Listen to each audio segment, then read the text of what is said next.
Isang natatanging pagkilala ang iginawad ng lokal na pamahalaang bayan ng Pasakaw sa pamamagitan ng ipinasang Resolution No. 192 Series of 2026 ng Sangguniang Bayan sa pamumuno ni Vice Mayor George Pengua na inaprubahan naman ni Mayor Nino Tayco para kay Chief Operating Officer ng Kiaza, Honorable Mark Lapid, matapos itong gawaran ng titulong Adopted Son of Pasakaw bilang pagkilala sa kanyang suporta at kontribusyon sa pagpapaunlad ng turismo at mga programang makakatulong sa bayan. Isinagawa ang paggawad sa isang formal na seremonya sa opisyal na pagtatapos ng selebrasyon ng 13th Daroanak Summer Festival kung saan personal na tinanggap ni Lapid ang nasabing parangal mula sa mga opisyal ng lokal na pamahalaan. Ayon kay Mayor Tayco, ang pagkilalang ito ay simbolo ng pagpapasalamat ng bayan sa patuloy na pakikipagtulungan at malasakit ni Lapid para sa pag-unlad ng Pasakaw, partikular na sa sektor ng turismo at infrastruktura.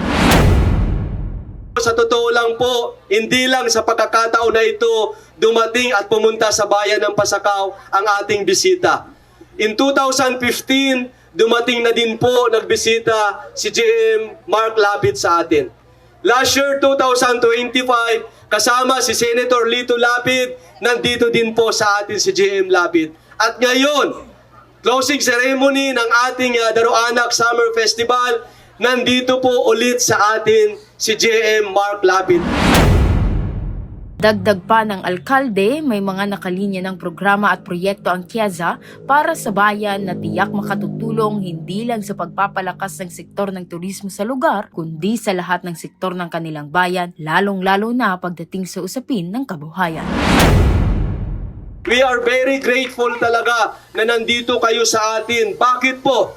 Ang pagpunta po dito sa Pasakaw ni JM, hindi lang po nabibisita sa atin o titingnan tayo dito para kumustahin. Pero may napakahalagang mensahe kung bakit nandito din po si JM.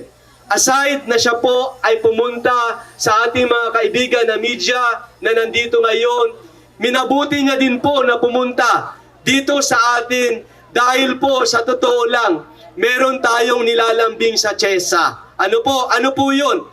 Ang ating bagong turismo, ang ating bagong tourism destination na pupuntahan sa bayan ng Pasakaw, hindi lang sa panahon ng summer.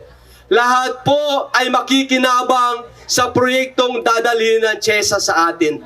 Simula po sa ating mga maliliit na nagtitinda sa transport sector, sa pedicab driver, sa ating jeepney, van drivers, lahat ng mga maliliit na negosyante o malaking negosyante dito sa bayan ng Pasakaw, dahil sa turismo, lalakas ang hanap buhay.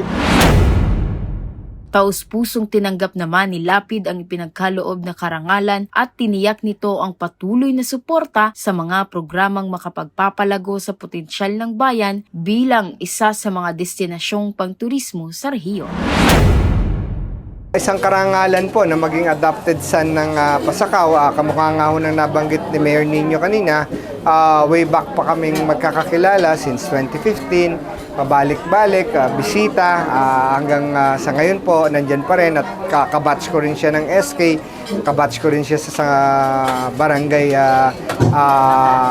officers, kapitan ako, kagawad siya. So, marami yung relasyon na nandyan, and of course, yun naman yung tinitreasure natin, whether nandito tayo sa pwestong to or nasaan man tayo, importante yung ating pakikipagkaibigan sa ating mga kasamahan, nandyan pa rin. Be here, together kay Senator Lapid is here to always support and everything na kaya namin itulong for the town of Pasakaw.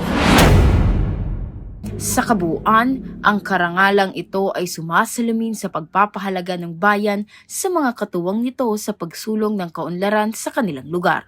Isang tanda ng patuloy na pagpapatibay ng ugnayan tungo sa mas progresibo at humahataw na Pasakaw. Jane de Guzman, BHTV News.